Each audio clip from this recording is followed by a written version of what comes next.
अनंत कोटी ब्रह्मांड नायक राजाधिराज योगीराज प्रब्रह्म श्री संत सद्गुरू ब्रह्मांड नायक बाळूमामांच्या नावानं चांग भलं, हालसिद्धनाथांच्या नावानं चांग भलं. नमस्कार प्रेमळ भक्तांनो, तुम्हा सर्वांचे पुन्हा एकदा खूप खूप मनापासून स्वागत.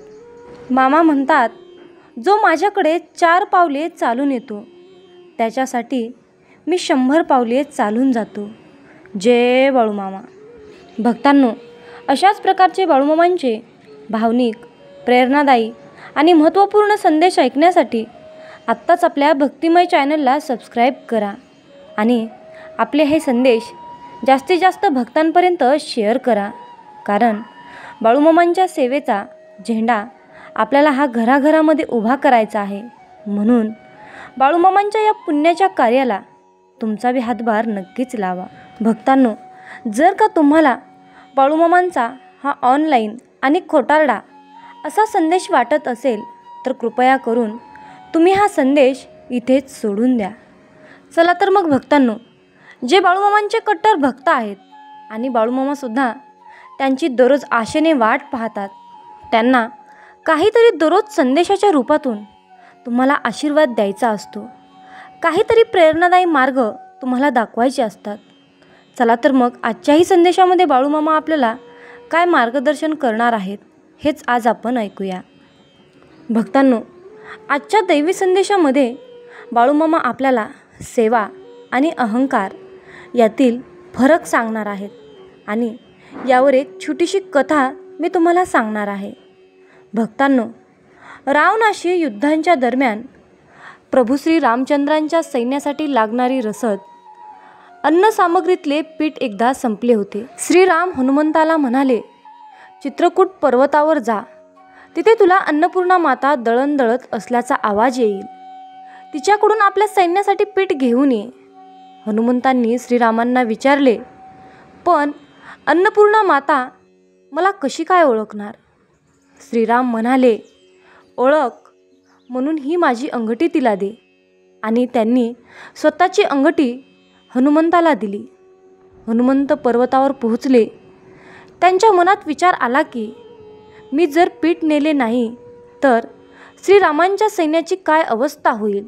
शेवटी माझ्याशिवाय प्रभू श्रीरामांचे कोणतेही काम होणे अशक्यच.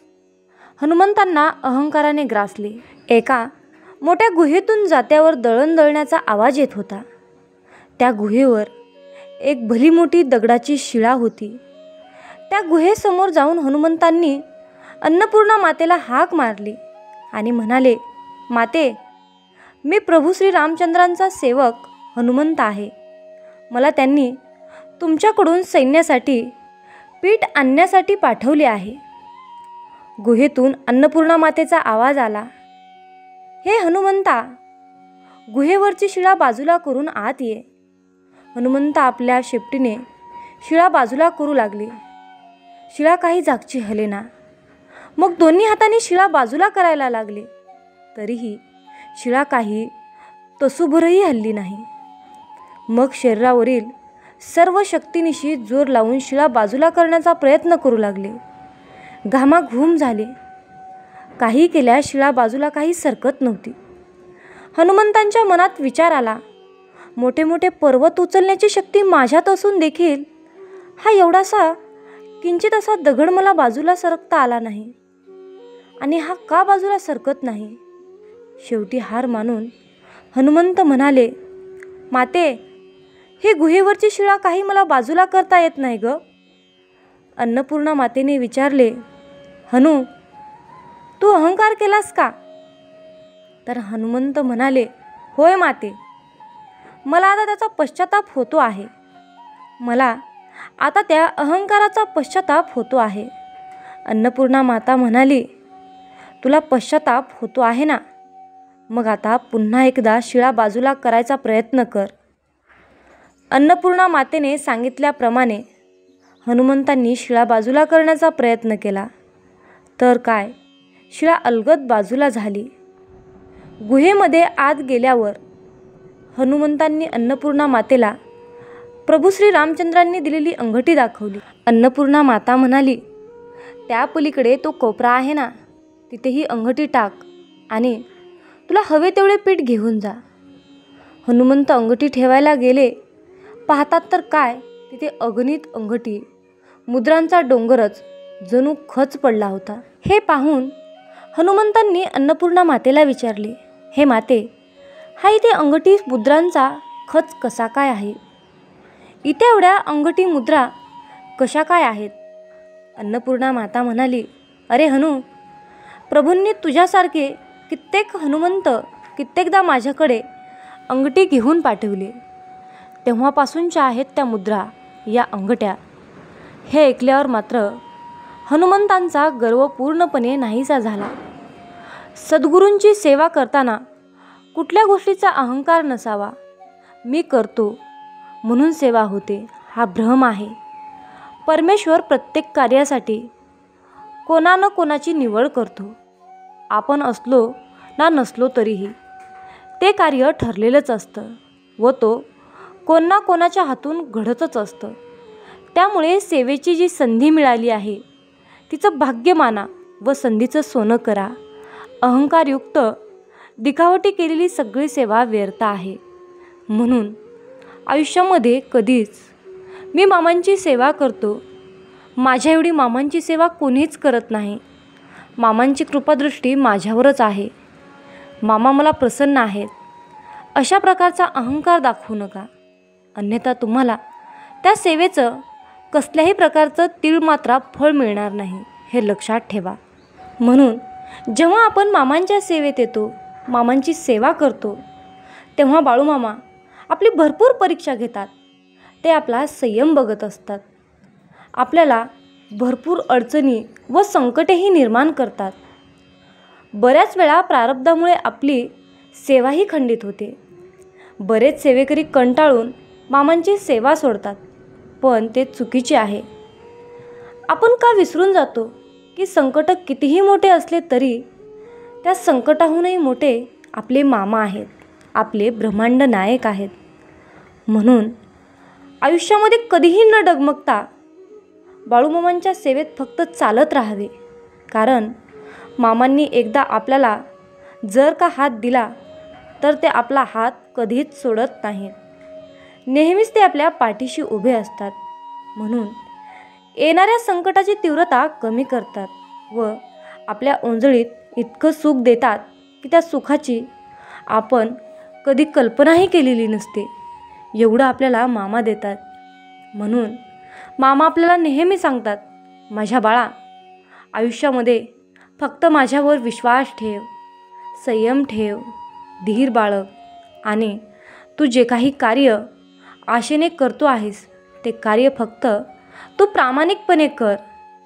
तुझ्या संकटाच्या वेळी, तुझ्या अडचणीच्या काळी मी सदैव तुझ्या पाठीशी उभा आहे. म्हणूनच मामा म्हणतात, माझ्या बाळा, तू चालत राहा, तू चालत राहा, मी तुझ्या पाठीशी आहे. अरे बाळा, मला माहीत आहे तुला वाटतंय की माझं सगळं काही संपलंय, माझं मन खूप थकलंय, माझ्या मनातील आशा पूर्ण संपली आहे. परंतु बाळा, थकून जाऊ नकोस, निराश होऊ नकोस. फक्त माझ्यावर विश्वास ठेवून तुझ्या आयुष्यामध्ये जो काही अंधार पसरला आहे ना, त्यामध्ये फक्त तू विश्वासाने एक तुला आश्वासक आवाज नक्की ऐकू येतो. डगमगू नकोस, मी तुझ्या सोबत आहे. डगमगू नकोस, मी तुझ्या सोबत आहे. असा आवाज तुझ्या पडत्या काळी तुला ऐकू येतो. मामा म्हणतात, शब्द नाही कर्मानं बोलावं, शब्दानं नाही कर्मानं बोलावं, प्रार्थना नाही श्रद्धा असावी. मी नाही विश्वास हवा, तू एक पाऊल पुढे टाक, माझा हात तुझ्या पाठीशी असणारच. भक्तांनो, हे आश्वासक संदेश, हे आश्वासक शब्द आपल्याला हिंमत देतात. भक्तांनो, जर का तुमचा बाळूमामांच्या या शक्तीवर पूर्णपणे विश्वास असेल तर आत्ताच आपला हा दैवी संदेश शेअर करा, व्हिडिओला लाईक करा आणि आपल्या चॅनलला सबस्क्राईब करा आणि कमेंटमध्ये बाळूमामा, माझा तुमच्यावर पूर्णपणे विश्वास आहे, असे टाईप करून तुमची सहमती नक्की दर्शवा. तुझं कौतुक प्रत्येकाला इथं रुचेलच असं नाही. तुझं कौतुक प्रत्येकाला इथं रुचेलच असं नाही. कौतुकासाठी तुझं नाव सुचेलच असं नाही. तू मात्र इतकंच कौतुक करण्यास कचरू नकोस. तू मात्र इतरांचं कौतुक करण्यास कचरू नकोस. सद्गुरू पाहतोय तुला, नामस्मरण मात्र विसरू नकोस. सद्गुरू पाहतोय तुला, नामस्मरण मात्र विसरू नकोस. रडावंसं वाटतं तेव्हा रडून मोकळा हो.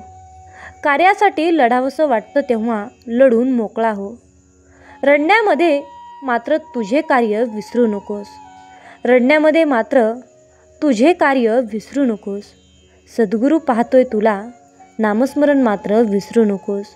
सद्गुरू पाहतोय तुला, नामस्मरण मात्र विसरू नकोस. तुझ्या कार्याचे कोणाला पुरावे द्यायची गरज नाही. कुणासाठी तुला कार्य सोडायची गरज नाही.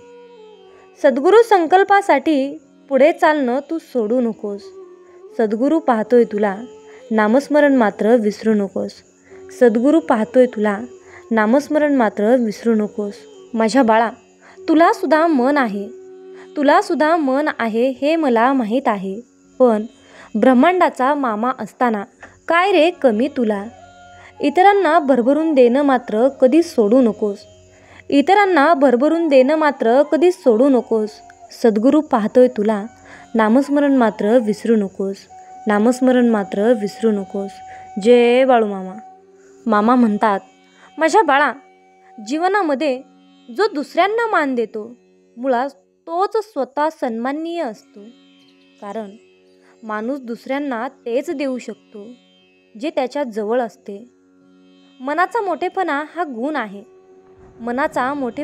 गुण आहे जो पदाने नव्हे तर संस्कारांनी प्राप्त होतो.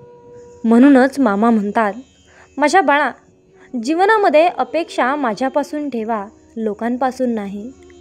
अडचणीत असाल तर मामा तारतील.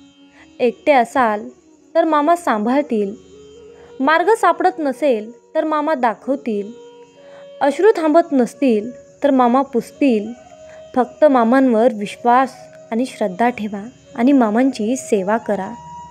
भक्तांनो, आजच्या संदेशामध्ये मी तुम्हाला एक छोटीशी कथा सांगणार आहे, जेणेकरून तुम्हाला सुद्धा समजेल की देवाकडे नक्की आणि नेमकं काय मागावं. म्हणून ही छोटीशी कथा तुम्ही नीट आणि लक्षपूर्वक ऐकावी हीच तुम्हाला विनंती आहे. चला तर मग भक्तांनो, आपण या छोट्याशा कथेला सुरुवात करूया. भक्तांनो, तुकारामांचे वडील बोल्लोबा हे पांडुरंगाचे निस्मित भक्त होते. ते दरवर्षी न चुकता पांडुरंगाच्या दर्शनासाठी पंढरपूरला जात असत आणि दरवर्षी त्यांची पत्नी कनकाई माऊली त्याच्या मागे लागत असे की मलाही पंढरपूरला पांडुरंगाच्या दर्शनाला घेऊन चला, मलाही दर्शनाला न्या. पण बोल्लोबा काही तिचे ऐकत नसत. अशी 11-12 वर्ष गेली. 12व्या वर्षी जेव्हा ते पंढरपूरला जाण्यास निघाले तेव्हा कनकाई माऊली काही ऐकेच ना. ती आपल्या पतीला म्हणाली की जरी यावेळी तुम्ही मला पांडुरंगाच्या दर्शनाला नेले नाहीत तरी मी तुमच्या मागून तरी येणारच. पण काहीही झाले तरी मी यावर्षी येणारच. बोल्लोबांचा नाईलाज झाला, कारण स्त्रीहट्ट व बालहट्ट कधीच टाळता येत नाही ना. ते म्हणाले, मी तुला माझ्याबरोबर नेईन, पण एक अट आहे आणि ती अट तुला पाळावी लागेल. ती म्हणाली, ती म्हणजे? तेव्हा म्हणाले, मंदिरात गेल्यानंतर पांडुरंगाकडे काही म्हणजे काहीच मागायचे नाही. कनकाई माऊली आनंदली. तिने पतीला सांगितले की मी पांडुरंगाला काहीच मागणार नाही. तेव्हा पती पत्नी पांडुरंगास भेटायला निघाले. पंढरपूरमध्ये पोहोचल्यानंतर कनकाई माऊली मनाशी विचार करीत चालली होती की आज आलोच आहोत तर पांडुरंगाचे दर्शन घेऊ आणि पंढरपूरही पाहू. यात्रेतली बांगड्यांची खेळण्यांची दुकाने पाहून हरकून पाहत ती बोल्लोबांच्या मागून चालत आल्याने त्या दोघात अंतर पडले. बोल्लोबा पुढे निघून गेले आणि कनकाई माऊली मागेच राहिली. इकडे बोल्लोबा मंदिरात पोहोचल्याबरोबर पांडुरंगाची मान वर होती ती खाली झुकली. रखुमाईने पांडुरंगाला विचारले की सगळे भक्त दर्शनाला येतात तेव्हा तुमची मान वर असते आणि बोल्लोबा आल्यानंतर तुमची मान खाली का झुकली? यावर पांडुरंगाने रखुमाईला उत्तर दिले की तो जो सावकार असतो ना त्याचे आपण देणेकरी असतो आणि देणेकरी जेव्हा आपल्या घरी येतो तेव्हा आपली मान खाली झुकलेली असावी. म्हणजे बघा, बोल्लोबांनी पांडुरंगाची निस्वार्थपणे इतकी सेवा केली, इतकी भक्ती केली की प्रत्यक्ष देवच त्याचा सेवेकरी झाला. बोल्लोबा फक्त भक्तीचे डिपॉझिटच करीत राहिले, मागणीचे विड्रॉवल कधीच केले नाही. त्यांनी देवाची भक्ती केली पण त्यांच्याकडे कधीच आणि काहीच मागितले नाही. परमेश्वराची भक्ती करावी तर अशी करावी. इकडे बोल्लोबा पांडुरंगाचे दर्शन घेऊन मागल्या दाराने बाहेर पडले आणि पुढल्या दाराने कनकाई माऊली देवळात आली. तिने पांडुरंगासमोर हात जोडले आणि एकटक देवाकडे पाहत राहिली. तोच क्षण साधून पांडुरंगाने तिला विचारले, बोल, तुला काय पाहिजे? कनकाई माऊली विचारात पडली की आता काय करावे. पतीची आज्ञा मोडता येत नाही, पण मनुष्य मोठा खूप हुशार प्राणी आहे बरं का. चातुर्य कुठे व कसे वापरावे हे त्याला बरोबर कळते. तिने मनाशी पुन्हा विचार केला की पतीने सांगितलंय की देवाकडे काहीच मागू नकोस, पण हे कुठे सांगितलंय की जर देवाने तुला स्वतःहून काही देत असेल तर घेऊ नकोस. ती पांडुरंगाला म्हणाली, पोटी संतान नाही. देव म्हणाला, जा, निश्चितपणे घरी जा, तुला मुलगा होईल. ती खूप आनंदली. हवं ते मिळाल्यावर माणूस देवाला जरा जास्तीच प्रदक्षिणा घालतो नाही का. हिनेही बऱ्याच प्रदक्षिणा घातल्या. इकडे बोल्लोबा बाहेर वाट पाहत होते. त्यांच्या मनात विचार आला की आपल्या पत्नीला बाहेर यायला इतका वेळ का लागतो, म्हणजे नक्कीच तिने देवाकडे काहीतरी मागितले असणार. असा विचार करीत असतानाच कनकाई माऊली समोरून येताना दिसली. तिने त्यांना देवळातला सगळा वृत्तांत सांगितला. ते सारे ऐकता क्षणीच बोल्लोबा तिला घेऊन पुन्हा देवळाकडे निघाले. पांडुरंगाकडे बोट दाखवून म्हणाले, याने तुला आशीर्वाद दिला ना की मुलगा होईल, मग त्याला सांग की पुत्र व्हावा ऐसा गुंडा ज्यांचा तिन्ही लोकी झेंडा. पुत्र व्हावा ऐसा गुंडा ज्यांचा तिन्ही लोकी झेंडा. जर मला ते पुत्र देणारच असशील तर तुझी भक्ती करणारा, श्वासगणिक तुझेच नामस्मरण नाम जपणारा, अखंड निष्कामतेने व निस्वार्थीपणाने तुझी सेवा करणारा आज्ञेचा पुत्र दे. आणि नंतर तुकोबारायांचा जन्म झाला, ज्यांचा नाव डंका आजही वाजतोय, ज्यांच्या नावाचा डंका आजही वाजतोय. म्हणून फळाची आशा धरून देवाची भक्ती कधीही करू नका आणि जर काही मागण्याची वेळ आलीच तर अशा प्रकारची मागणी करा. भक्तांनो, तुम्हाला या कथेतून नक्कीच समजलं असेल की देवाकडे नक्की काय मागावं, कधी मागावं आणि देवाची सेवा कशी करावी. देव त्या सेवेचं फळ कसं देतो हे तुम्हाला नक्कीच समजलं असेल. म्हणून बाळूमामा आज बोध देत सांगत आहे, अरे बाळा, वेतातून बाहेर ये. मी मर्यादित शरीर नाही. या ध्रुवावर अनंत अस्तित्व आहेत, परंतु मी एकच तेच असं अस्तित्व आहे. आयुष्यामध्ये सुटतात काही हात नकळत, पण जे हात सोबत आहेत त्यांना कधीच सोडू नका. हे वाईट दिवस नक्कीच सरतील. तुम्ही मात्र हसणं विसरू नका. मामा म्हणतात, माझ्या बाळा, चांगले कर्म करत असताना सुद्धा जर का कोणी तुमच्यावर शंका घेत असेल तर त्यांना घेऊ द्या. कारण शंका नेहमी सोन्याच्या शुद्धतेवर घेतली जाते, कोळशाच्या काजळीवर नाही. हे लक्षात ठेवा. भक्तांनो, पुण्याई असेल तर कचराही सोन्याच्या भावाने विकला जातो व पुण्याई संपली की सोनेही कचऱ्याच्या भावाने विकावे लागते. म्हणून नित्य पुण्याचा साठा दानधर्म आणि परोपकाराद्वारे वाढवत राहिला पाहिजे. आरोग्य, शांती, समाधान आणि आनंद या सर्व गोष्टी पुण्याने प्राप्त होतात. पुण्याई संपताच क्लेश, दुःख, संकटे, दारिद्र्य, अहंकार आणि द्वेष माणसाला ग्रासून टाकतात. म्हणून फक्त आपला बँक बॅलन्स म्हणजे फक्त आपल्या बँकेमध्ये, आपल्या जीवनाच्या बँकेमध्ये फक्त आपला पुण्याचाच साठा ठेवा. जेव्हा तुमच्यावर संकट येईल, विघ्न येईल, जेव्हा नियती तुमच्यासाठी उलटून पडेल, तेव्हा तुम्हाला पैसा कामाला येणार नाही, ना कोणी तुमच्या मदतीला धावून येणार नाही. तेव्हा फक्त एकमेव तुमचं पुण्य तुमच्या कामाला येईल आणि त्यामध्ये तुम्हाला ते यशस्वीपणे, निर्विघ्नपणे बाहेर काढेल. म्हणून फक्त पुण्याचे कर्म करत राहा.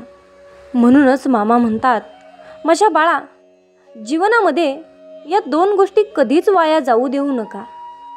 ते म्हणजे अन्नाचा कण आणि आनंदाचा क्षण. या 2 गोष्टी आयुष्यामध्ये कधीच वाया जाऊ देऊ नका. नेहमी हसत राहा, आनंदात राहा. या आयुष्याचा, या सोनेरी जीवनाचा आनंद घ्या. भक्तांनो, आजच्या दैवी संदेशामध्ये मी तुम्हाला एक सुंदर अशी कथा सांगणार आहे. ही कथा तुम्हाला नक्कीच आवडेल अशी माझी खात्री आहे.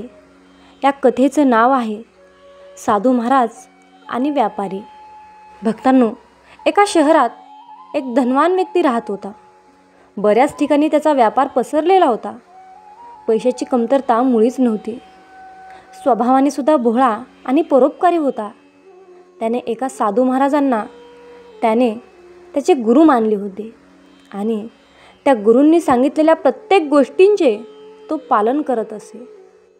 सोबतच कोणत्याही समस्येला त्यांच्या गुरुजींना सांगून त्यावर तो उपाय काढून घेत असे. एक दिवस त्याला असाच एक विचार आला की आपल्या गावात एक मंदिर बांधायचे, जेणेकरून जवळच गरीब लोकांना जेवणाची व्यवस्था होईल, राहण्यासाठी गरीब लोकांना एक सहारा मिळेल, मोठमोठ्या साधू संतांचे लोकांना दर्शन होईल, तेथेच लोकांना उपचारासाठी एक प्रथमोपचार केंद्र सुरू करावे, जेणेकरून लोकांना मोठ्या प्रमाणात फायदा होईल. या गोष्टींचा मनात विचार करून तो आपल्या गुरूंकडे गेला आणि त्याने या विषयाबद्दल संपूर्ण माहिती आपल्या गुरुजींना सांगितली. आपल्या मनातील गोष्ट आपल्या गुरूंसमोर मांडली. तेव्हा गुरूंनी त्याला सांगितले की एकच मंदिर का 2 मंदिरे उभे कर, एका गावात आणि एक तुझ्या राहत्या नगरात, जेणेकरून तुला सुद्धा देवाचे दर्शन जवळच होईल आणि तू अशाच प्रकारे परोपकार करण्याची प्रवृत्ती कायम ठेवशील. गुरुजींनी सांगितलेल्या कल्पनेला त्याने सत्यात उतरवण्याचे ठरवले आणि गुरुजींचा आशीर्वाद घेऊन तो तेथून निघून घरी आला आणि दोन्ही ठिकाणी मंदिराच्या बांधकामाच्या तयारीला लागला. त्याने दोन्ही ठिकाणी मंदिराचे बांधकाम सुरू केले. काही दिवसात मंदिराचे बांधकाम पूर्ण झाले. दोन्ही ठिकाणी भगवंताच्या मूर्तीची प्रतिष्ठान झाली. दोन्ही मंदिरात पुजाऱ्यांची नेमणूकसुद्धा झाली. काही दिवसांच्या कालावधीनंतर दोन्ही मंदिरे लोकांच्या श्रद्धेचे ठिकाण बनले. परंतु काही दिवसानंतर व्यापाराच्या निदर्शनात आले की नगरातील मंदिरापेक्षा लोक गावातील मंदिरात मोठ्या प्रमाणात जात होते. वास्तविक पाहता गावातील मंदिरात जाण्याचा मार्ग खूप कठीण आणि वळणाचा होता. तरीसुद्धा लोक गावातील मंदिराला मोठ्या प्रमाणात भेट देत होते. या सर्व स्थितीला पाहून व्यापारी थक्क झाला आणि या समस्येला घेऊन तो आपल्या गुरूंकडे गेला. तेव्हा त्याने गुरूंना याविषयी सांगितले की लोक नगराच्या मंदिरापेक्षा गावातील मंदिरात मोठ्या संख्येने जात आहेत. अशा प्रकारे त्याने घडलेला वृत्तांत आपल्या गुरूंना ऐकवला आणि असे का होत आहे आणि यावर उपाय काय करावं म्हणून गुरूंना प्रश्न विचारू लागला. गुरूंनी शांततेने सर्व प्रकार ऐकून घेतला आणि व्यापाऱ्याला एक गोष्ट करायला सांगितली. त्यांनी व्यापाऱ्याला सांगितले की गावाकडील मंदिराच्या पुजाऱ्याला नगराच्या मंदिरात सेवेसाठी बोलावून घे आणि नगराच्या मंदिराच्या पुजाऱ्याला गावाकडच्या मंदिरात बोलावून घे. हा उपदेश ऐकत व्यापारी तेथून निघून आला. गुरुजींनी सांगितलेल्याप्रमाणे त्याने पुजाऱ्यांची अदलाबदल केली. काही दिवसात पाहतो तर काय, ज्या मंदिरात लोकांचा जमाव मोठ्या प्रमाणात होत होता त्या मंदिरात आता लोक खूप कमी प्रमाणात जात होते आणि नगरातील मंदिरात गावाकडून लोक दर्शनाला यायला लागले होते. हे पाहून तो आश्चर्यचकित झाला आणि त्याने हा काय प्रकार असावा म्हणून गुरूंना भेटायला गेला. गुरुजवळ आल्यानंतर त्यांनी सांगितले की गुरुजी, पहिले लोक गावातील मंदिरात गर्दी करायचे, पण आता नगरात असलेल्या मंदिरात मोठ्या प्रमाणात गर्दी करत आहेत. असे का होत आहे? तेव्हा गुरुजी त्या व्यापाऱ्याला सांगतात की यामध्ये काही विशेष गोष्ट नाही आहे. नगराच्या मंदिरात असलेल्या पुजाऱ्याचा स्वभाव चांगला आहे आणि त्यामुळे लोक त्याच मंदिरात जाण्यासाठी गर्दी करतात. ज्या मंदिरात तो पुजारी असतो, पुजारी आपल्या मधुर वाणीमुळे लोकांना आकर्षित करतो आणि लोक सुद्धा त्याच्या जवळ जाण्यासाठी उत्सुक असतात. हे ऐकून व्यापाऱ्याला सर्व परिस्थिती लक्षात आली होती. याच प्रकारे आपल्या जीवनात सुद्धा आपले बाहेरील रंगरूप जास्त महत्त्वाचे नसते. महत्त्वाचा असतो तो आपला स्वभाव. जर आपला स्वभाव चांगला असेल, लोकांना आकर्षित करणारा, तर लोक आपल्या जवळ येण्यासाठी उत्सुक होतील. म्हणून दुसऱ्यांना जिंकण्यासाठी मोठ्या मोठ्या गोष्टींची आवश्यकता नसते. आवश्यक असतो तो आपला स्वभाव, जो दुसऱ्यांच्या दुःखात त्यांच्या सोबत राहतो, सुखात सहभागी होतो. अशाच व्यक्तींना लोक पसंत करतात. ही गोष्टसुद्धा आपल्याला हीच शिकवण देते. म्हणून भक्तांनो,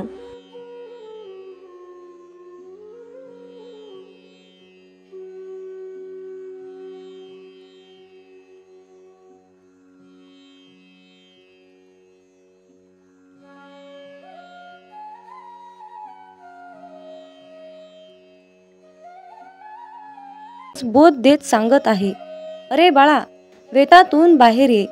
मी मर्यादित शरीर नाही. या ध्रुवावर अनंत अस्तित्व आहेत, परंतु मी एकच हेच असं अस्तित्व आहे. मामा म्हणतात, मी कोणापासून वेगळा नाही आणि कोणी माझ्यापासून वेगळा नाही. तू सुद्धा माझ्या अस्तित्वाचा अंश आहेस. बाळूमामा तुम्हाला कधीच निराश ठेवणार नाहीत आणि कधीच रिकामे ठेवणार नाहीत. जे आहे, जी तुमची नुकसान झाली आहे त्याची भरपाई मामा अन्य गोष्टीने करून देत असतात. जेव्हा बाळूमामा आपल्याला एखादी गोष्ट सोडायला सांगतात, तेव्हा मामांना आपल्याला काहीतरी एक चमत्कारिक गोष्ट आणि मोठी गोष्ट द्यायची असते. मामांच्या योजना अतिशय उत्कर्ष असतात. म्हणून फक्त मामांनी सांगितलेल्या योजनावर चालण्याचं काम करायचं. आयुष्यामध्ये कसलीही परिस्थिती आली, कसल्याही परिस्थितीत मनाचा तोल ढासाळत असेल तर फक्त बाळूमामांचे नामस्मरण करा. फक्त स्वतःशी संवाद साधायचा आहे. मला माहीत आहे की माझ्या बाळूमामांनी माझ्यासाठी खूप महत्त्वाची आणि चमत्कारिक योजना आखून ठेवली आहे. मी मामांकडे अशी प्रार्थना करतो की तुम्ही सांगितलेल्या मार्गावर चालण्यासाठी मला सद्बुद्धी द्या, मला शक्ती द्या, विचार द्या. गरज नाही लागत कुणाची, भीती वाटत नाही कशाची. मामासोबत असताना मार्गही सोपा होतो, अंधारही नाहीसा होतो. मामासोबत असताना का उगाच वाट बघावी, का उगाच काळजी करावी. मामासोबत असताना समोर जातो मी हसत संकटाला, नाही घाबरत मी उद्याच्या भविष्याला. हे मामा, असेच माझ्यासोबत राहा, इतरांना माझ्याशी आणा. मित्रांनो, म्हणूनच बाळूमामा नेहमी आपल्या सोबत असतात, हे लक्षात ठेवा. मामा म्हणतात, अरे तुमची जीवन नौका कितीही मोठ्या वादळात अडकलेली असू द्या, थोडा धीर धर. तुला काही अंतरावर श्री बाळूमामांच्या नामाचा एक किनारा दिसेल. फक्त एकदा अंतःकरणातून बाळूमामा हे नाम बोलून तर बघ. ज्यांचे कर्म चांगले आहेत तो कधीच संपत नसतो. सत्कर्मी माणसालाच जीवनात अडचणी येतात, पण त्या सुटणाऱ्या असतात. या उलट जो दुसऱ्यांना अडचणीत आणतो त्यांच्या अडचणी आयुष्यात कधीच सुटत नाहीत आणि संपतही नाहीत. मामांवर नेहमी निसंकोचपणे विश्वास ठेवा आणि आपलं काम वाहत्या पाण्यासारखं करत राहा. तुम्ही वाहत्या पाण्यासारखं काम करत असताना त्या कामामध्ये जे काही वाईट काम, जे काही नकारात्मक काम आहे ते कचऱ्यासारखं निघून जाऊन एका किनाऱ्याला जाऊन बसतं. एकदा गंगेला विचारण्यात आले की तुझ्या पाण्यात अंघोळ केल्यानंतर सगळी पापे धुतली जातात, तर तू त्या सर्व पापांचे काय करतेस? तेव्हा गंगेने उत्तर दिले की मी ती सर्व पापे समुद्रामध्ये नेऊन टाकते. समुद्राला विचारण्यात आले की तू या सर्व पापांचे काय करतोस? तेव्हा समुद्र म्हणाला, मी ती सर्व पापे घेऊन ढगात नेऊन टाकतो. तेव्हा ढगाला विचारण्यात आले की तू या सर्व पापांचे काय करतोस? तेव्हा ढग म्हणाला, मी पावसाच्या स्वरूपात त्यांच्या घरावर नेऊन टाकतो. लक्षात ठेवा, कालचक्र असेच आहे. तुम्ही जे करणार तेच तुम्हाला मिळणार. भगवंत जसा ठेवेल तसेच राहण्याचा प्रयत्न करा. जर तुम्हाला एखाद्या व्यक्तीचा खूप राग येतोय, त्या व्यक्तीबद्दल खूप तिरस्कार वाटतंय, तर फक्त स्वतः विचार करा की तुमच्या पडत्या काळामध्ये तो व्यक्ती तुमच्याशी कसा वागला होता. एवढा विचार करूनही तुम्हाला त्या व्यक्तीचा राग येत असेल तर त्या व्यक्तीला दूर ठेवा. मला वाटतं की तुम्ही खूप भाग्यवान आहात, कारण तुमची सुखदुःख वाटून घेण्यासाठी तुमच्याकडे खूप महत्त्वाची आणि चांगली माणसे तुम्हाला भगवंताने दिली आहेत. ज्यांच्या घरामध्ये एकत्र कुटुंब आहे तो एक पुण्यवान आत्मा आहे. त्यामुळे नेहमी मामांवर विश्वास ठेवा. तुमचं कल्याण झाल्याशिवाय राहणार नाही. मामा म्हणतात, माझ्या बाळा, जेव्हा तू जाशील काळोखात तेव्हा सावली ही सोडेल तुझी साथ. तेव्हा मामाच पकडतील तुझा हात. भिवू नकोस, मी तुझ्या पाठीशी आहे. भिवू नकोस, मी सदैव तुझ्या पाठीशी आहे. मित्रांनो, बाळूमामांच्या सेवेमध्ये एक गोष्ट नेहमी लक्षात ठेवा.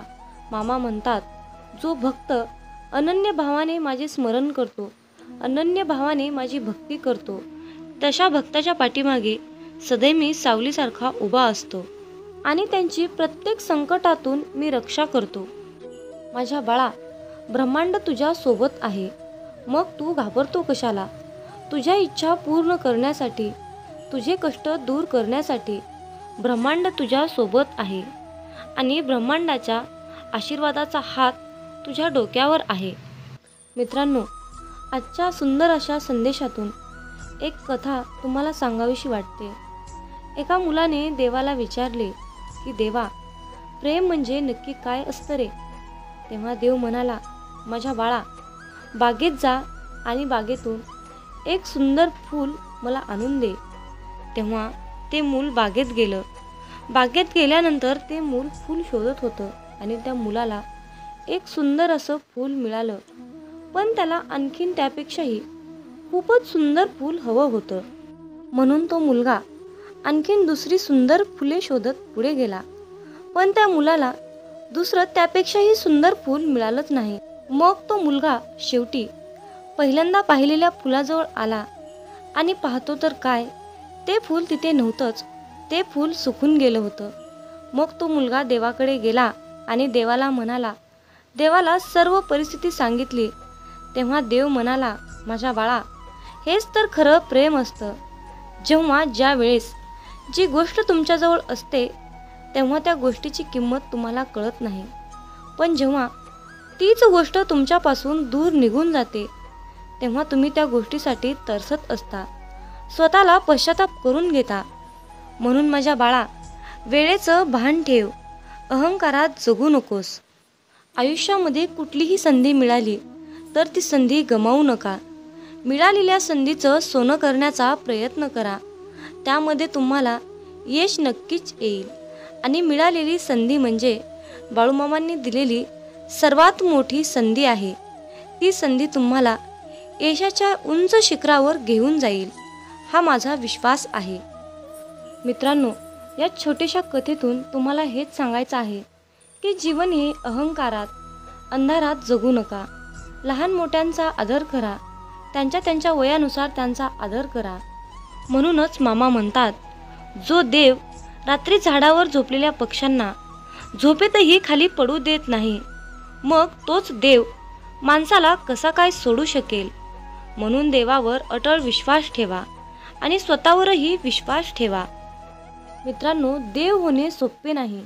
जर का माणसाच्या मनातील इच्छा, आकांक्षा पूर्ण झाल्या नाहीत तर लोक देवाला सुद्धा वाळीत टाकतात. म्हणूनच मामा म्हणतात, माझ्या बाळा, तुला हव्या असलेल्या सर्व गोष्टी मिळतील, परंतु तुला त्यासाठी मेहनत घेतली पाहिजे. जर तू त्यासाठी कष्ट केलेस तर तुला त्याचे फळ निश्चित मिळेल. म्हणून फक्त तुमच्या कर्मावर लक्ष केंद्रित करा, बाकी सर्व काही मामांवर सोपवा. मामा म्हणतात, तुझे माझ्यावर खूप प्रेम आहे हे मला माहीत आहे, परंतु माझ्या बाळा, माझेही तुझ्यावर खूप प्रेम आहे. तुझं माझ्यावर असलेल्या प्रेमाला मर्यादा नाही आणि माझं तुझ्यावर असलेल्या प्रेमाला मर्यादा नाही. हे प्रेमच आपल्या दोघांना बांधून ठेवते. म्हणून मी तुझ्या प्रत्येक संकटाच्या क्षणी तुझ्यासाठी धावून येतो. मामा म्हणतात, तू माझा परम भक्त आहेस, मग तू घाबरतोस कशाला? तुझी फक्त मामांवर श्रद्धा असायला हवी. मी तुला कधीच काहीच होऊ देणार नाही. तू एकटी झालीस तर मी तुझ्या सोबत असेन. या जगातील प्रत्येक व्यक्ती तुला सोडून गेली तर मी तुझ्या सोबतच आहे. मामा सांगतात, मी सदैव माझ्या भक्ताच्या पाठीशी असतो. त्यांच्यावर कोणतंही आणि कुठलंही संकट येऊ देत नाही. मग परिस्थिती कशीही असो, मी सदैव माझ्या भक्ताच्या पाठीशी असतो. मी सदैव माझ्या भक्ताच्या पाठीशी असतो. जय बाळूमामा. यावेळी तू तीव्र संकटाला तोंड देत आहेस, संकटाशी सामना करत आहेस. पराजय होईल की विजय होईल याची चिंता करत आहेस. परंतु बाळा, हे सर्व काही मला माहीत आहे. तुझं जे संकट चालू आहे, तू ज्या संकटाशी सामना करत आहेस, त्या संकटाचा, त्या त्रासाचा मी लवकरच अंत करणार आहे. बाळूमामांचा हा आशीर्वाद प्राप्त करून घेण्यासाठी आत्ताच हा संदेश 5 जणांना शेअर करा. तुमच्या एका शेअरने कुणाच्या तरी मनाला नवीन दिशा मिळेल, कुणाचे तरी आयुष्य पुन्हा एकदा जगण्यास मदत होईल, कुणाचे तरी आयुष्य जागृत होईल. त्यासाठी तुम्ही हा संदेश शेअर करून पुण्याचे भागीदार व्हा. जीवनात तुम्ही स्वतःला जितकं सुखी समजाल तितकंच सुखी राहाल. आपल्याविषयी वाईट बोलणारे बरेच लोक असतात, पण त्यांच्याकडे लक्ष द्याल तर विखुरले जाल. मन शांत ठेवून पुढे जाल तर जीवनात नक्कीच यशस्वी व्हाल. कर्म असं एक रेस्टॉरंट आहे की तिथं ऑर्डर देण्याची गरज नाही. तिथं आपल्याला तेच मिळतं जे आपण शिजवलेलं असतं. जीवनात एखाद्याला सोडून जाताना मागे फिरून पाहावंसं वाटलं तर पुढे जाऊच नये. प्रत्येक वस्तूची किंमत वेळ आल्यावरच होत असते, कारण वातावरणात फुकट मिळणारा ऑक्सिजन हा दवाखान्यात खूप महाग विकला जातो. दुसऱ्यापेक्षा आपल्याला यश उशिरा मिळत असेल तर निराश होऊ नका. हा विचार करा की घरापेक्षा राजवाडा तयार व्हायला जास्त वेळ लागतो. दगडामध्ये एक कमतरता आहे की तो कधीच वितळत नाही, पण एक चांगुलपणा आहे की तो कधीच बदलत नाही. जीवनात एका ठराविक वयानंतर आपल्याला पेन्सिलच्या ऐवजी पेन दिले गेले. त्याचं कारण हेच आहे की हे आपल्या लक्षात आले पाहिजे. जसं जसं आपण मोठे होत जातो तसं तसं आपल्या चुका खोडल्या जात नाहीत. तुम्ही सहमत असाल तर आत्ताच आपल्या व्हिडिओला लाईक करा आणि चॅनलला सबस्क्राईब करा. तुमच्यासाठी नशिबाचे योग्य ते द्वार उघडले जाईल. वाक्य छोटं आहे पण तितकंच खरं आहे. जग धोका देऊन हुशार झालं आणि आपण विश्वास ठेवून मूर्ख झालो. जीवनात काही जखमा अशा असतात की त्या दिसत नाहीत, कोणाला दाखवताही येत नाहीत, पण त्या सतत टोचत राहतात. जीवनात समोरच्याला माफ करता येतं, त्याचे अपराध विसरता येतात, पण त्यांच्यात पुन्हा एकदा मन गुंतवून राहता येत नाही. स्वतःचं मन शांत करता आलं की सगळे गोंधळ आपोआप शांत होतात. मामा म्हणतात, माझ्या बाळा, एक गोष्ट नेहमी लक्षात ठेव, अपेक्षा हीच दुःखाचं सर्वात मोठं कारण आहे. जीवनात मानवी स्वभाव ओळखणं खूप अवघड आहे, कारण माणूस हा वेळेनुसार बदलतो. जेव्हा एक व्यक्ती दुसऱ्या व्यक्तीवर प्रेम करते तेव्हा ती म्हणते की मी तुझ्यासाठी जीव द्यायला सुद्धा तयार आहे. पण जशी वेळ बदलते तेव्हा तीच व्यक्ती म्हणते की मी तुझा जीव घेईन. त्यामुळे लक्षात ठेवा की सर्व काही बदलणार आहे आणि बदल ही एक शाश्वत गोष्ट आहे. मामा सांगतात, जीवनात ज्या ठिकाणी आपल्याला सर्वात शेवटी आमंत्रित केलं जातं त्या ठिकाणी कधीच जायचं नाही, कारण तुम्हाला तिथे बोलवण्याची कुणाचीच इच्छा नसते. त्यांनी तुम्हाला केवळ उपचार म्हणून बोलाविलं असतं. अशा ठिकाणी जाऊन स्वतःचं महत्त्व कमी करून घेऊ नका. जोपर्यंत एखादी गोष्ट स्वतःहून कोणीच आपल्याला सांगत नाही तोपर्यंत ती गोष्ट विचारू नका. जर का तुम्ही एखाद्या व्यक्तीसाठी महत्त्वाचे असाल तर ती व्यक्ती तुम्हाला सर्व काही स्वतःहून सांगेल. आयुष्य बदलण्यासाठी सर्वांनाच वेळ मिळतो, पण वेळ बदलण्यासाठी परत आयुष्य कुणालाच मिळत नाही. म्हणून बाळा, ही एक गोष्ट नेहमी लक्षात ठेव. संघर्ष करणारा माणूस हा नेहमी एकटाच असतो, पण यशस्वी माणसाच्या पाठी सारं जग उभा असतं. त्यामुळे संघर्षाच्या वेळी जर तुम्ही एकटे असाल तर अजिबात वाईट वाटून घेऊ नका, कारण लक्षात ठेवा, संघर्ष हा नेहमी एकट्यानेच करायचा असतो. मामा म्हणतात, माझ्या बाळा, बदल हा एक जीवनाचा भाग आहे. जर का तुला या जीवनात यशस्वी व्हायचं असेल तर त्याचा स्वीकार करणं गरजेचं आहे.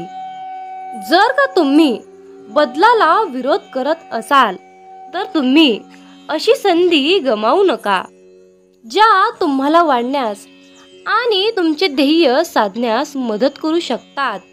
जीवनात बदल स्वीकारा आणि नवीन अनुभवासाठी खुले व्हा. मित्रांनो, मामा सांगतात, सेवा करायची असेल तर घड्याळात पाहू नका, प्रसाद खायचा असेल तर चव घेऊ नका, सत्संग ऐकायचा असेल तर जागा पाहू नका, विनंती करायची असेल तर स्वार्थ पाहू नका, समर्पण करायचे असेल तर खर्च किती झाला हे पाहू नका, दान करायचे असेल तर गरज पाहू नका. मामा सांगतात, माणूस हा स्वतःच्या कर्तृत्वानुसार चमकतो. म्हणूनच मामा सांगतात, माझ्या बाळा, जेव्हा तू जाशील काळोखात तेव्हा सावली ही सोडेल तुझी साथ, तेव्हा मामाच पकडतील तुझा हात. भिवू नकोस, मी तुझ्या पाठीशी आहे, भिवू नकोस, मी तुझ्या पाठीशी आहे. म्हणून मित्रांनो, जेव्हा तुम्ही प्रकाशाच्या दिशेने चालत राहाल तेव्हा सावलीही तुमची साथ धरून तुमच्या पाठीमागे चालत येईल. पण जेव्हा तुम्हीच अंधारामध्ये चालत राहाल तेव्हा सावलीही तुमची साथ सोडून निघून जाईल आणि अशा संकटाच्या वेळी मामाच तुमचा हात पकडतील. म्हणून मामा सांगतात, माझ्या बाळा, यश ही तुझी सावली आहे, म्हणून तिला पकडण्याचा प्रयत्न करू नकोस. तुझ्या मार्गाने तू चालत राहा, ते आपोआप तुझ्या मागे येईल. मामा म्हणतात, माझ्या मुला, तुला यशस्वी जीवन जगायचे असेल तर जीवनात कुणाचेही मन दुखवू नकोस. याच्यापेक्षा पुण्याचे कर्म कोणतेच नाही. आणि ज्याला हे कळले त्याला वेगळे पुण्य कमवण्याची गरज नाही. मामा आपल्याला सांगतात, बाळा, मी आहे रे बाळा, मी चराचरात व्यापून आहे. बाळा, मी ब्रह्मांड नायक आहे. मग तू घाबरतो कशाला? आता तुझ्या सर्व चिंता मला दे बरं, आणि तू चिंतामुक्त होऊन फक्त माझ्या नामस्मरणात तल्लीन होऊन राहा. देव तुमच्यावर सुख, समृद्धी, आनंद, शांती, संपत्ती याचा भरपूर विपुलतेच्या प्रमाणात वर्षाव करणार आहे. जर तुमचा बाळूमामांच्या या शक्तीवर विश्वास असेल तर कमेंटमध्ये बाळूमामा माझा पाठी राखा असे टाईप करून हा संदेश 5 जणांना शेअर करा. तुमच्या हातून पुण्याचे काम घडून येईल आणि तुम्ही नकळतपणे पुण्याचे भागीदार ठराल. मित्रांनो, मामा सांगतात तुम्ही कितीही सेवा करा, परंतु तुम्हाला भोग हे भोगूनच संपवावे लागतात. मग तुम्ही म्हणाल की भोग हे तर भोगूनच संपवावे लागतात, तर मग सेवेचं महत्त्व काय, नामाचं महत्त्व काय? तर हा सर्वांच्या मनातील सर्वात मोठा आणि खरोखरचाच प्रश्न आहे. मित्रांनो, जर तुम्ही मामांची सेवा केली तर तुमचे जे काही भोग आहेत त्या भोगाची, त्या प्रारब्धाची तीव्रता कमी करण्याचं काम आपले ब्रह्मांड नायक बाळूमामा करतात. आणि त्या संकटातून मार्ग दाखवण्याचं काम आपल्याला बाळूमामा करतात. त्यामुळे आलेल्या संकटाची तीव्रता आपल्याला कसल्याही प्रकारची जाणवत नाही. म्हणजेच आपल्यावर संकट आलं नाही अशा प्रकारची अनुभूती आपल्याला मामा देतात. यावेळी तू तीव्र संकटाला तोंड देत आहेस, संकटाशी सामना करत आहेस. पराजय होईल की विजय होईल याची चिंता करत आहेस. परंतु बाळा, हे सर्व काही मला माहीत आहे. तुझं जे संकट चालू आहे, तू ज्या संकटाशी सामना करत आहेस, त्या संकटाचा, त्या त्रासाचा मी लवकरच अंत करणार आहे. बाळूमामांचा हा आशीर्वाद प्राप्त करून घेण्यासाठी आत्ताच हा संदेश 5 जणांना शेअर करा. तुमच्या एका शेअरने कुणाच्या तरी मनाला नवीन दिशा मिळेल, कुणाचे तरी आयुष्य पुन्हा एकदा जगण्यास मदत होईल, कुणाचे तरी आयुष्य जागृत होईल. त्यासाठी तुम्ही हा संदेश शेअर करून पुण्याचे भागीदार व्हा. जीवनात तुम्ही स्वतःला जितकं सुखी समजाल तितकंच सुखी राहाल. आपल्याविषयी वाईट बोलणारे बरेच लोक असतात, पण त्यांच्याकडे लक्ष द्याल तर विखुरले जाल. मन शांत ठेवून पुढे जाल तर जीवनात नक्कीच यशस्वी व्हाल. कर्म असं एक रेस्टॉरंट आहे की तिथं ऑर्डर देण्याची गरज नाही. तिथं आपल्याला तेच मिळतं जे आपण शिजवलेलं असतं. जीवनात एखाद्याला सोडून जाताना मागे फिरून पाहावंसं वाटलं तर पुढे जाऊच नये. प्रत्येक वस्तूची किंमत वेळ आल्यावरच होत असते, कारण वातावरणात फुकट मिळणारा ऑक्सिजन हा दवाखान्यात खूप महाग विकला जातो. दुसऱ्यापेक्षा आपल्याला यश उशिरा मिळत असेल तर निराश होऊ नका. हा विचार करा की घरापेक्षा राजवाडा तयार व्हायला जास्त वेळ लागतो. दगडामध्ये एक कमतरता आहे की तो कधीच वितळत नाही, पण एक चांगुलपणा आहे की तो कधीच बदलत नाही. जीवनात एका ठराविक वयानंतर आपल्याला पेन्सिलच्या ऐवजी पेन दिले गेले. त्याचं कारण हेच आहे की हे आपल्या लक्षात आले पाहिजे. जसं जसं आपण मोठे होत जातो तसं तसं आपल्या चुका खोडल्या जात नाहीत. तुम्ही सहमत असाल तर आत्ताच आपल्या व्हिडिओला लाईक करा आणि चॅनलला सबस्क्राईब करा. तुमच्यासाठी नशिबाचे योग्य ते द्वार उघडले जाईल. वाक्य छोटं आहे पण तितकंच खरं आहे. जग धोका देऊन हुशार झालं आणि आपण विश्वास ठेवून मूर्ख झालो. जीवनात काही जखमा अशा असतात की त्या दिसत नाहीत, कोणाला दाखवताही येत नाहीत, पण त्या सतत टोचत राहतात. जीवनात समोरच्याला माफ करता येतं, त्याचे अपराध विसरता येतात, पण त्यांच्यात पुन्हा एकदा मन गुंतून राहता येत नाही. स्वतःचं मन शांत करता आलं की सगळे गोंधळ आपोआप शांत होतात. मामा म्हणतात, माझ्या बाळा, एक गोष्ट नेहमी लक्षात ठेव, अपेक्षा हीच दुःखाचं सर्वात मोठं कारण आहे.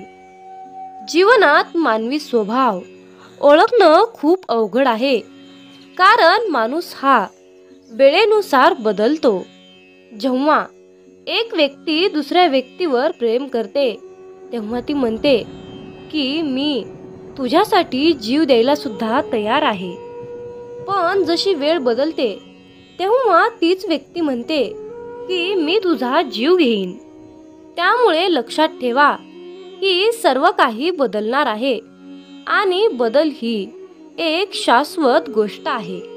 मामा सांगतात, जीवनात ज्या ठिकाणी आपल्याला सर्वात शेवटी आमंत्रित केलं जातं त्या ठिकाणी कधीच जायचं नाही, कारण तुम्हाला तिथे बोलवण्याची कुणाचीच इच्छा नसते. त्यांनी तुम्हाला केवळ उपचार म्हणून बोलाविलं असतं.